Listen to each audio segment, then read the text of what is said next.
जादुई टीवी। सुनो, तुम्हारे बाबूजी तो कब के गुजर गए। अब उनका जो सामान है वो पड़े पड़े कबाड़ा हो रहा है। बेच ही दो, कुछ पैसे आ जाएंगी। बात तो सही है। अगले संडे फुर्सत में यही करेंगे। अगले संडे रोहित सारा सामान कबाड़ी को घर बुला के दे देता है। तभी उसकी नजर बाबूजी की पुरानी टीवी पर जाती है, जो इतने सालों तक कूड़े में पड़ी थी, फिर भी चमचमा रही थी। टीवी तो देखो, जैसे एकदम नई हो। हाँ, बाबूजी को टीवी देखना बहुत पसंद था। उनका सपना था कि वो टीवी पे आए। एक बार मौका भी था जब वो अपने गांव के गाने सुनाने किसी चैनल पर जाने वाले थे, पर मैं और मेरा भाई लड़ पड़े और बाबूजी को घर पर ही रुकना पड़ा। चला के देखें क्या? हाँ हाँ, क्यों नहीं, देख लेते हैं। पर शायद ही चले।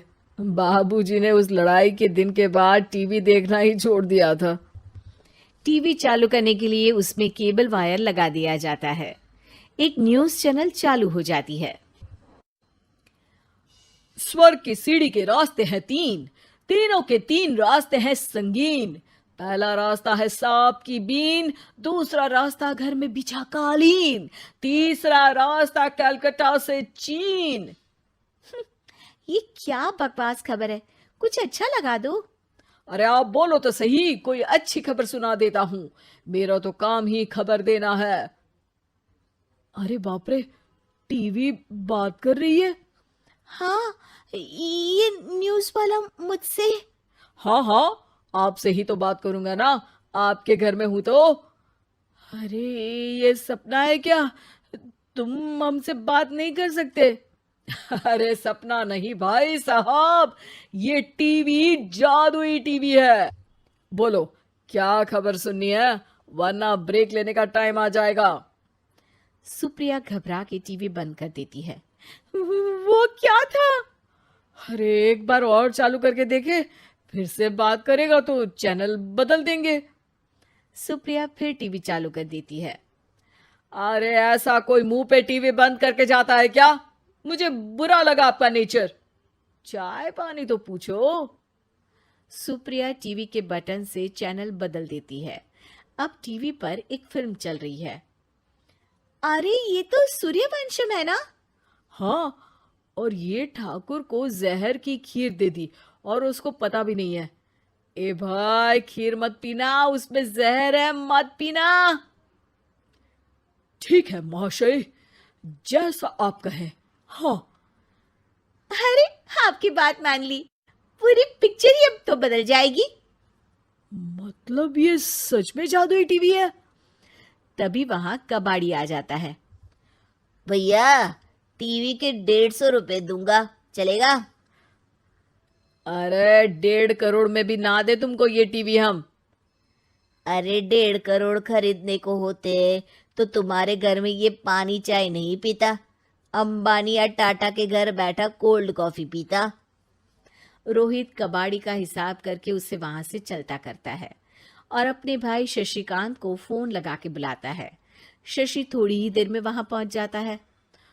क्या हो गया भैया? अरे बाबूजी का टीवी याद है? हाँ हाँ, जिसमें घुसे रहते थे हमेशा वो, और अपने को कुछ नहीं देखने देते थे। अरे वो अब जादुई टीवी बन गया है। भैया, आपकी बकवास करने की आदत अब तक नहीं गई। अरे आपके घर में बच्चे हैं, अब तो बड़ों जैसी बात करो। रोहित जाके टीवी चालू कर देता है। टीवी पर एक जादू का शो हो रहा है जिसमें एक जादूगर है। अब मैं अपनी टोपी में से कबूतर निकालूंगा।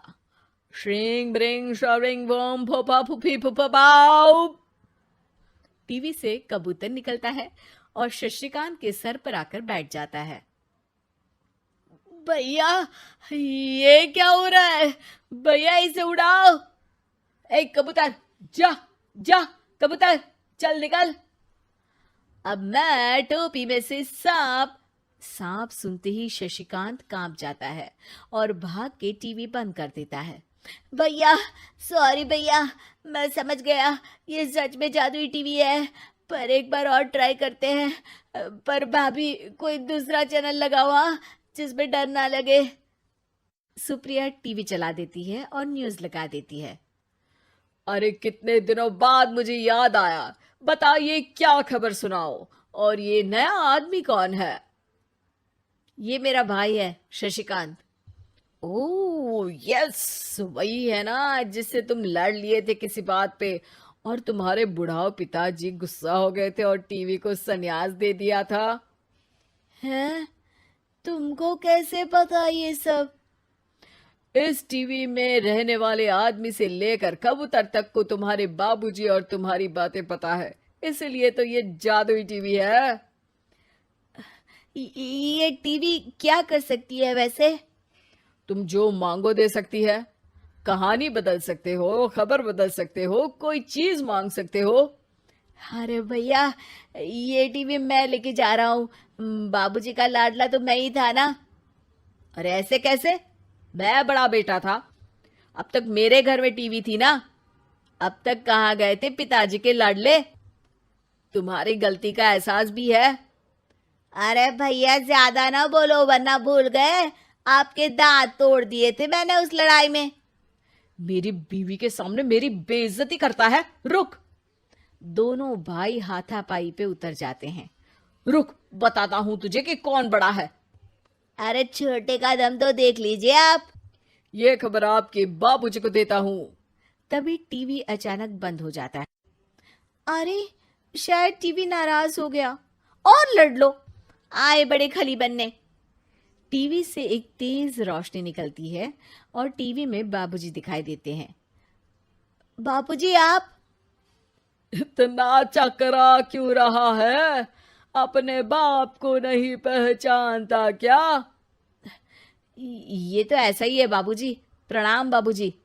अरे चुप कर, तुम दोनों ही उल्टे हो। तुम्हारी वजह से मैंने टीवी में आने के सपने को छोड़ दिया, तुम्हारी लड़ाई की वजह से।